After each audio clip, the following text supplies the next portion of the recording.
नमस्कार, मी श्वेता अंकले. तरुण भारत न्यूज बुलेटिनमध्ये आपल्या सर्वांचे स्वागत. आता पाहूया ठळक घडामोडी. बेळगावातील काळा दिन कार्यक्रमात सहभागी होण्यासाठी खासदार धैर्यशील माने यांना कर्नाटकी प्रशासन आणि पोलिसांनी प्रतिबंध केल्याने त्यांनी लोकसभेमध्ये हक्कभंग प्रस्ताव दाखल करा या मागणीचे निवेदन दिले होते. त्यानुसार खासदार माने यांनी शनिवारी लोकसभा अध्यक्ष ओम बिर्ला यांच्याकडे बेळगाव जिल्हाधिकाऱ्यांविरोधात हक्कभंग प्रस्ताव सादर केला. या पार्श्वभूमीवर आज सोमवार दिनांक 22 रोजी कन्नड रक्षण वेदिकेच्या कार्यकर्त्यांनी बेळगावातील राणी चन्नम्मा चौकानजीकच्या जिल्हाधिकारी कार्यालयाजवळ आंदोलन करत धैर्यशील माने यांचा प्रतिकात्मक पुतळा जाळला. त्यामुळे सीमा भागात संतापाची लाट उसळली आहे. या घटनेवर प्रतिक्रिया देताना महाराष्ट्र एकीकरण समितीचे नेते शुभम शेळके यांनी तीव्र निषेध व्यक्त करत आता तरी महाराष्ट्र सरकारने डोळे उघडून सीमा भागातल्या मराठी माणसाच्या पाठीशी ठामपणे उभे राहण्याची गरज त्यांनी बोलताना व्यक्त केली. त्यामुळे सीमा भागातील वातावरण पुन्हा एकदा चांगले तापण्याची शक्यता वर्तवली जात आहे. राज्यातील गॅरंटी योजनांचे प्रभावी व्यवस्थापन करणे हेच सध्याच्या सरकारसमोर मोठे आव्हान बनले असल्याची टीका माजी मुख्यमंत्री व खासदार जगदीश शेट्टर यांनी केली आहे. आज सोमवारी बेळगावातील सर्किट हाऊसमध्ये पत्रकारांशी संवाद साधताना त्यांनी सरकारच्या आर्थिक कारभारावर तीव्र शब्दात टीका केली. शेट्टर म्हणाले की गृहलक्ष्मी योजनेसाठी सरकारकडे पुरेसा निधी उपलब्ध नाही. त्यामुळेच फेब्रुवारी-मार्च महिन्यांचे हप्ते थांबवण्यात आले आहेत. पैसे पुढच्या महिन्यात देऊ, 2 महिने थांबा असे सांगणे हे नागरिकांशी केलेले अन्यायकारक वर्तन असून हे आर्थिक व्यवस्थापन पूर्णपणे अपयशी ठरल्याचे द्योतक आहे असे त्यांनी स्पष्ट केले. यावेळी त्यांनी मंत्री लक्ष्मी हेब्बाळकर यांच्यावरही टीका करत त्यांना आर्थिक गणिताचे भान नसल्याचा आरोप केला. डिजिटल व्यसनाधीनतेला आळा घालून विद्यार्थ्यांच्या अभ्यासाला चालना देण्यासाठी बेळगाव तालुक्यातील हलगा गावाने आदर्शवत उपक्रम सुरू केला आहे. ग्रामपंचायतीच्या निर्णयानुसार गावातील सर्व घरांमध्ये दररोज सायंकाळी 7 ते रात्री 9 या वेळेमध्ये टीव्ही व मोबाईल वापर बंद ठेवण्यात येणार आहे. या स्क्रीन फ्री गाव उपक्रमाची औपचारिक सुरुवात बुधवार दिनांक 17 रोजी ग्रामपंचायतीसमोर बसवण्यात आलेल्या भोंग्याच्या माध्यमातून करण्यात आली. यानुसार दररोज सायंकाळी 7 वाजता आणि रात्री 9 वाजता भोंगा वाजवला जाणार असून या वेळेमध्ये प्रत्येक घरातील विद्यार्थी अभ्यास करतील तर कुटुंबीय परस्पर संवाद, शेजाऱ्यांशी हितगुज, वाचन व घरकामात वेळ घालवतील अशी अपेक्षा व्यक्त करण्यात आली आहे. सेवानिवृत्त शिक्षक व विधिज्ञ BH बेळगोजी यांनी या उपक्रमाचं महत्त्व सांगताना विद्यार्थ्यांच्या शैक्षणिक प्रगतीसाठी आणि मानसिक आरोग्यासाठी हा निर्णय उपयुक्त ठरेल असं नमूद केलं आहे. या उपक्रमाला ग्रामस्थ, सामाजिक कार्यकर्ते तसेच शाळकरी विद्यार्थ्यांचा मोठा प्रतिसाद मिळत असून बेळगाव परिसरात डिजिटल शिस्त रुजवणारे पहिले गाव ठरण्याचा मान हलगा गावाला मिळाला आहे. हा उपक्रम इतर गावांसाठीही प्रेरणादायी ठरेल असा विश्वास व्यक्त करण्यात येत आहे. बिहारचे मुख्यमंत्री नितीश कुमार यांनी एका वैद्यकीय कार्यक्रमादरम्यान मुस्लिम महिला डॉक्टरच्या हिजाबला हात लावल्याच्या प्रकारामुळे वाद निर्माण झाला आहे. या पार्श्वभूमीवर जिल्हाधिकाऱ्यांमार्फत राष्ट्रपतींकडे कारवाईची मागणीचे निवेदन सादर करण्यात आले आहे.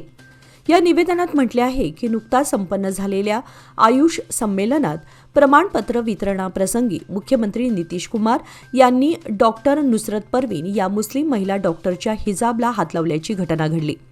हा प्रकार तिच्या धार्मिक भावना आणि वैयक्तिक स्वातंत्र्यावर आघात करणारा असून असभ्य आणि अयोग्य वर्तनाचं उदाहरण आहे असे नमूद करण्यात आले आहे.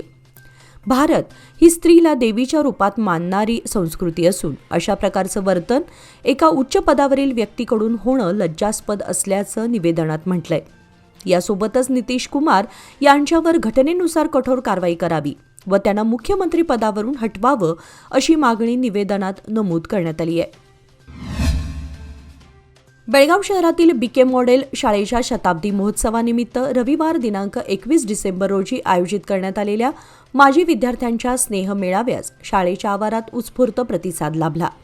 अनेक वर्षांनंतर एकत्र आलेले माजी विद्यार्थी, शिक्षक व विद्यार्थिनींनी जुन्या आठवणींना उजाळा दिला. थंड वातावरण असूनही उपस्थितांमध्ये उत्साह पाहायला मिळाला. शताब्दी महोत्सवानिमित्त शाळेच्या परिसरात विविध कार्यक्रमांचे आयोजन करण्यात आले होते. कार्यक्रमामध्ये KLE संस्थेचे कार्याध्यक्ष प्रभाकर कोरे यांनी मार्गदर्शन केले.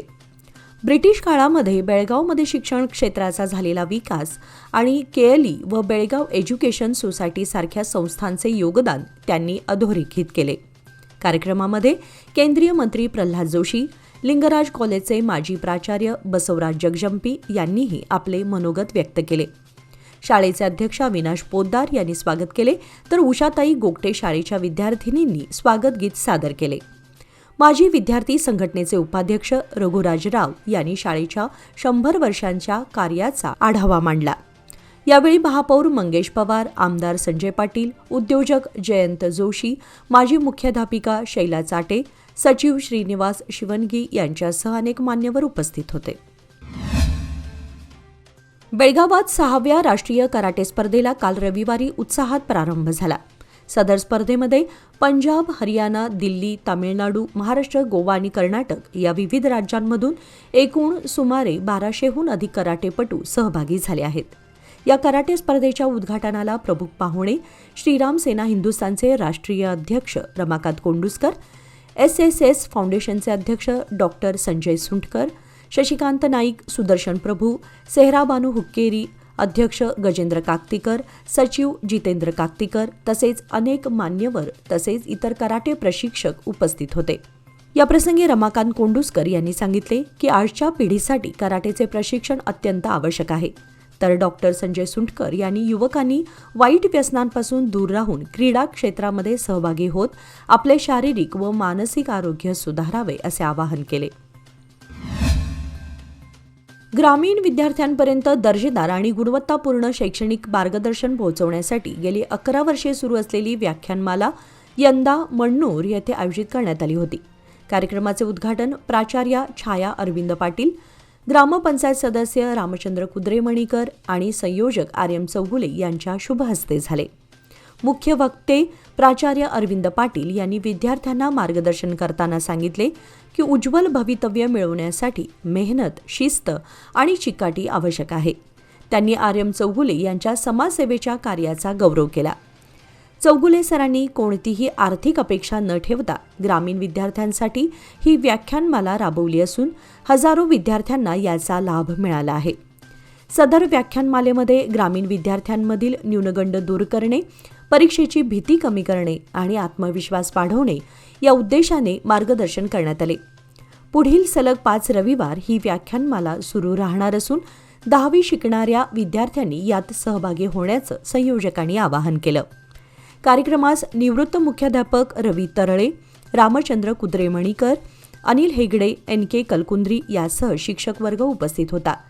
सूत्रसंचालन व आभार प्रदर्शन गुरुवर्य प्रकाश बेळगुणकर यांनी केले. प्रजापिता ब्रह्मकुमारी ईश्वरीय विश्वविद्यालय अनुगोळ शाखेच्या वतीने जागतिक ध्यान दिन उत्साहपूर्ण वातावरणात साजरा करण्यात आला. या विशेष कार्यक्रमास ब्रह्मकुमारी राजयोगिनी बहनजी प्रमुख पाहुण्या म्हणून उपस्थित होत्या. यावेळी बोलताना त्यांनी सांगितले की शांती, मानसिक स्थैर्य आणि जागतिक ऐक्यासाठी ध्यानाचे महत्त्व अनन्यसाधारण आहे. याच उद्देशाने संयुक्त राष्ट्र संघटनेने 21 डिसेंबर हा जागतिक ध्यान दिवस म्हणून घोषित केला आहे असे त्यांनी नमूद केले. कार्यक्रमामध्ये ध्यानाचे महत्त्व तसेच त्याचा शारीरिक व मानसिक आरोग्यावर होणारा सकारात्मक परिणाम याविषयी मार्गदर्शन करण्यात आले. यावेळी उपस्थित अनेक साधकांनी सामूहिक ध्यानात सहभाग नोंदवत सकारात्मक ऊर्जेचा अनुभव घेतला. या कार्यक्रमास विविध क्षेत्रातील मान्यवर, साधक व नागरिक मोठ्या संख्येने उपस्थित होते. इन्व्हेस्टमेंट अशीच करणार ज्याने माझी हार्टबीट खूप अशी नाही होणार आणि म्हणून एक पार्ट FD मध्ये नक्की इन्व्हेस्ट करणार. कारण FD आहे तर स्टडी आहे. लोकमान्य FD सोबत मिळवा best interest rate. Lokmanya FD आहे तर स्टडी आहे. पाटील गल्ली, रामघाट रोड, गणेशपूर येथील एका महिलेने विहिरीत उडी घेऊन आत्महत्या केल्याची घटना रविवार दिनांक 21 डिसेंबर रोजी पहाटे घडली. अलका बसवंत पाटील वय 50 असं मृत महिलेचं नाव आहे. आरोग्यविषयक समस्या तसेच मुलींच्या विवाहाबाबतच्या चिंतेमुळे त्या मानसिक तणावाखाली होत्या. याच तणावातून त्यांनी घराजवळील शेतवडीतील विहिरीमध्ये उडी घेऊन जीवन संपवल्याचं प्राथमिक तपासात निष्पन्न झालंय. घटनेची माहिती मिळताच कॅम्प पोलीस उपनिरीक्षक JM मुल्ला व त्यांच्या सहकाऱ्यांनी घटनास्थळी भेट देऊन पंचनामा केला. तसेच HERF रेस्क्यू पथकाचे प्रमुख बसवराज हिरेमठ, अभिषेक येळूरकर व त्यांच्या सहकाऱ्यांच्या मदतीने अवघ्या 15 ते 20 मिनिटात विहिरीतून मृतदेह बाहेर काढण्यात आला. मृतदेह सिव्हिल हॉस्पिटलच्या शवागारात उत्तरीय तपासणी करून नातेवाईकांच्या ताब्यात देण्यात आला. या घटनेमुळे मात्र परिसरात हळहळ व्यक्त करण्यात येत आहे. जागतिक शेतकरी परिषदेसाठी म्हैसूरला जात असलेल्या शेतकऱ्यांच्या वाहनाला बैलहोंगल तालुक्यात अपघात झाला. 30हून अधिक शेतकरी जखमी झाले आहेत. या अपघातात 9 शेतकऱ्यांना गंभीर दुखापत झाली आहे. गरजूर तालुका बैलहोंगल येथून शेतकरी एका खासगी वाहनाने म्हैसूरकडे निघाले होते. जालिकोप गावाजवळ चालकाचं वाहनावरील नियंत्रण सुटल्यानं वाहन रस्त्याशेजारी उलटलं. अपघाताची माहिती मिळताच स्थानिक ग्रामस्थ आणि पोलीस घटनास्थळी दाखल झाले. गंभीर जखमींना बेळगावच्या जिल्हा रुग्णालयात हलवण्यात आलं असून अन्य जखमींवर बैलहोंगल शासकीय रुग्णालयात उपचार सुरू आहेत. बैलहोंगल पोलिसांनी घटनास्थळी पंचनामा करून गुन्हा दाखल केला आहे. वेगावर नियंत्रण नसल्याने किंवा रस्त्याची दुरवस्था असल्याने हा अपघात झाला असावा असा प्राथमिक अंदाज पोलिसांकडून व्यक्त करण्यात आला आहे. बेळगाव सीमा प्रश्नासंदर्भात सातारा येथे होणाऱ्या 99व्या अखिल भारतीय मराठी साहित्य संमेलनात ठोस आवाज उठवला जाईल असे मत बेळगाव कुणाच्या बापाचं या पुस्तकाचे लेखक व युवा साहित्यिक अर्जुन विष्णू जाधव यांनी व्यक्त केले. बेळगाव सीमा भागातील मराठी जनतेवर कर्नाटक सरकारकडून मराठी भाषेची उपेक्षा व कन्नड भाषा लादण्याचा प्रयत्न होत असल्याचा आरोप त्यांनी केला. हा प्रश्न मराठी जनतेच्या अस्तित्वाशी संबंधित असून महाराष्ट्र एकीकरण समितीच्या वतीने सातत्याने आंदोलन सुरू असल्याचे त्यांनी नमूद केले.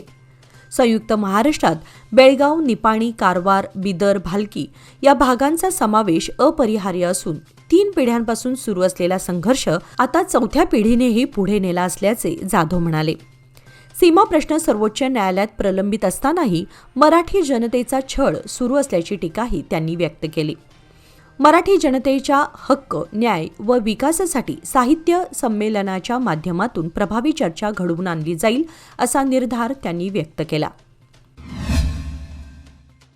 सोशल मीडियावरील नोकरीच्या जाहिरातीला बळी पडून बेळगाव चव्हाट गल्लीतील तुषार नामक व्यक्तीला तब्बल 5,75,000 रुपयांचा फसवणुकीचा प्रकार उघडकीस आलाय. या प्रकरणी तुषारने शनिवार दिनांक 20 डिसेंबर रोजी CEN पोलीस ठाण्यामध्ये गुन्हा नोंदवला. तक्रारीनुसार 4 नोव्हेंबर रोजी सोशल मीडियावर genuine bank door jobs and certificate in Bengaluru या नावाच्या पेजवर प्रसिद्ध झालेली नोकरीची जाहिरात पाहून तुषार त्या पेजला जॉईन झाला. 5 नोव्हेंबर रोजी दुपारी सुमारे 2:30 वाजता 2 वेगवेगळ्या मोबाईल क्रमांकावरून आशा राणी आणि किरण कुमार के अशी ओळख करून देणाऱ्या व्यक्तींनी स्वतःला LT माइंड ट्री कंपनीचे भरती समन्वयक असल्याचे सांगितले. त्यांनी तुषार आणि त्यांच्या पत्नीला नोकरीची ऑफर देऊन विश्वासात घेतले आणि ईमेलद्वारे ऑफर लेटरही पाठवले. नंतर विविध शुल्क, प्रक्रिया खर्च अशा कारणांचा आधार घेत पैसे लुटले. सध्या या फसवणूक करणाऱ्यांचा मोबाईल बंद असल्याचे तक्रारदारांनी पोलिसांना कळवले आहे. पोलीस या प्रकरणाची सखोल तपासणी करत आहेत. संयुक्त राष्ट्रांतर्फे 21 डिसेंबर हा दिवस जागतिक ध्यान दिन म्हणून घोषित करण्यात आला आहे. या दिनाचं औचित्य साधून ध्यानाचं महत्त्व समाजापर्यंत पोहोचवण्यासाठी श्री रामचंद्र मिशन बेळगाव यांच्या वतीने रविवार दिनांक 21 डिसेंबर रोजी सकाळी 7:30 वाजता शांतता रॅलीचे आयोजन करण्यात आले होते. या रॅलीचे नेतृत्व नगरसेवक गिरीश धोंगडी यांनी केले. रॅलीची सुरुवात छत्रपती शिवाजी उद्यानापासून होऊन समारोप बॅरिस्टर नाथपै सर्कल शहापूर येथे करण्यात आली. सदर रॅली दरम्यान नागरिकांना ध्यानाचे मानसिक, शारीरिक व आध्यात्मिक लाभ समजावून सांगण्यासाठी माहितीपर पत्रकांचे वितरण करण्यात आले.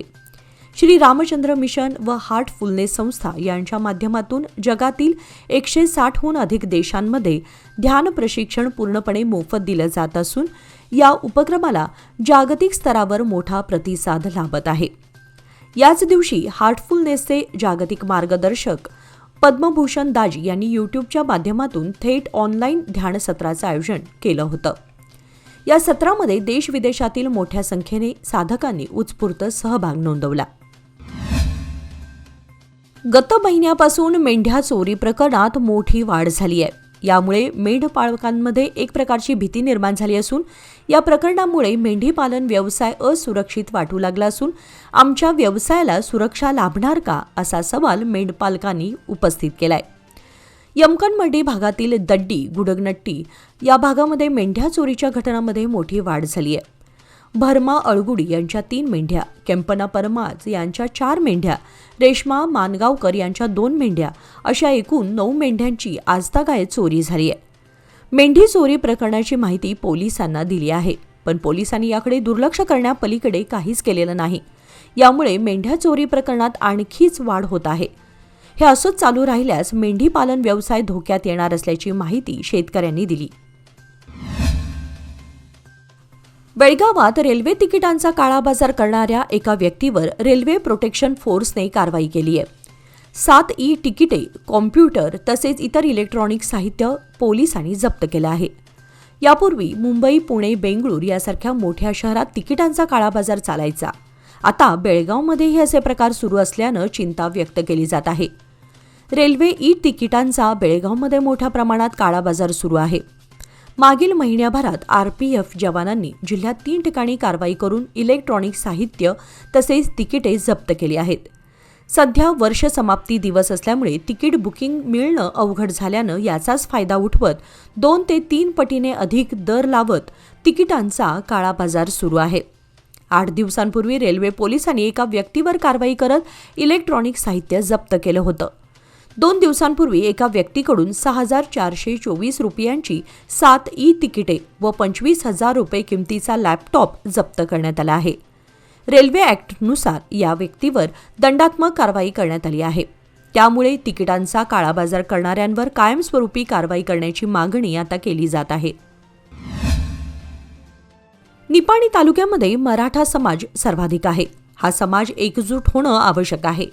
सामाजिक पातळीवर पिछाडीवर असणारा हा समाज सामाजिक, शैक्षणिक, आर्थिक प्रवाहात यावा, त्यांना योग्य मार्गदर्शन मिळावं याकरिता निपाणी तालुका मराठा समाजाच्या वतीने येत्या शनिवार दिनांक 27 रोजी निपाणीमध्ये मराठा समाज मेळावा होणार आहे. येथील मराठा मंडळ सांस्कृतिक भवनात सायंकाळी 4 वाजता होणाऱ्या या मेळाव्यास समाज बांधवांनी मोठ्या संख्येने उपस्थित राहण्याचे आवाहन करण्यात आले आहे. याचबरोबर आजचे बातमीपत्र इथे संपले. अधिक माहिती आणि ताज्या घडामोडींसाठी पाहत रहा तरुण भारत न्यूज चॅनल. तसेच आमच्या चॅनलला लाईक, शेअर आणि सबस्क्राईब करायला विसरू नका. आणि विश्वासार्ह बातम्यांसाठी दररोज वाचा दैनिक तरुण भारत. धन्यवाद.